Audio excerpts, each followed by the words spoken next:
मित्रांनो, कधी विचार केलाय का? एका माणसाला जग हसवण्यासाठी स्वतःच्या डोळ्यात किती अश्रू लपवावे लागले असतील. मी पावसात चालणं पसंत करतो, कारण तिथे कोणालाही माझे अश्रू दिसत नाहीत. हे शब्द आहेत अशा एका माणसाचे, ज्यानं संपूर्ण जगाला हसवलं, पण ज्याचं स्वतःचं आयुष्य संघर्षाच्या आणि वेदनेच्या पावसात भिजलेलं होतं. ते नाव म्हणजे sir Charlie Chaplin. 16 April, Chaplin यांचा वाढदिवस.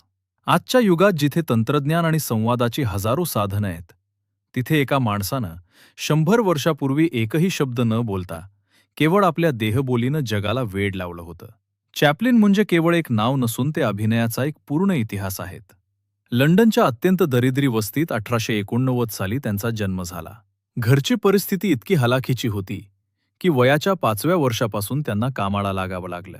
आईची ढासळलेली मानसिक स्थिती आणि वडिलांच्या अकाली मृत्यूमुळे चॅप्लिन यांना पोरकेपण आणि अनाथालयाचे चटके लहानपणीच सहन करावे लागले. पण कदाचित याच भुकेनं आणि गरिबीनं त्यांना माणसं वाचायला शिकवलं. ज्या जगानं त्यांना रडवलं, त्याच जगाला हसवण्याचा एक अजब जिद्द त्यांनी उराशी बाळगली. त्यांचा तो जगप्रसिद्ध द ट्रॅम्प अवतार, ती ढिली पॅन्ट, अंगाला घट्ट बसणारा कोट, डोक्यावरती काळी छोटी हॅट, हातात लवचिक काठी आणि ती मोजून मापून चाललेली पावलं, हा केवळ एक विनोदी पेहराव नव्हता, तर तो त्या काळातल्या सामान्य, गरीब माणसाचं प्रतीक होतं.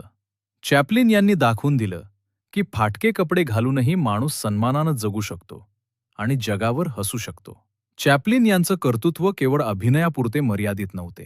ते एक जिद्दी दिग्दर्शक, जाणीवपूर्वक लिहिणारे पटकथा लेखक आणि संवेदनशील संगीतकारही होते. जेव्हा जगात बोलपट येऊ लागले, तेव्हा त्यांनी सुरुवातीला त्याला विरोध केला, कारण त्यांचा मूक अभिनयावर पूर्ण विश्वास होता. पण जेव्हा त्यांनी द ग्रेट डिक्टेटर सारखा चित्रपट काढला, तेव्हा त्यांनी दिलेले 6 मिनिटांचं भाषण आजही इतिहासातील सर्वात प्रभावशाली भाषण मानले जाते.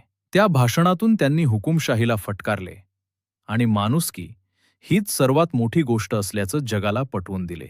त्यांच्या आयुष्यात अनेक वादळ आली, त्यांच्यावर आरोप झाले, त्यांना देश सोडावा लागला, पण त्यांची कलेवरची निष्ठा कधीही ढळली नाही.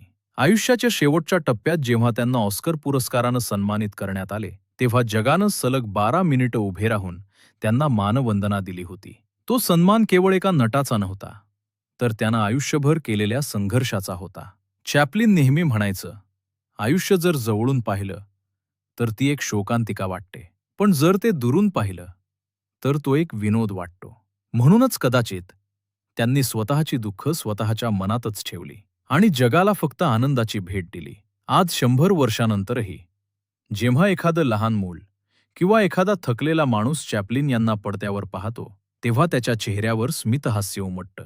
भाषारहित संवादाचा हा जादूगार आजही आपल्या मनात जिवंत आहे. संकटाच्या छाताडावर उभं राहून हसण्याची ताकद देणाऱ्या या महान जागतिक कीर्तीच्या अवलियाला आणि कलेच्या ईश्वराला आमचा मानाचा मुजरा.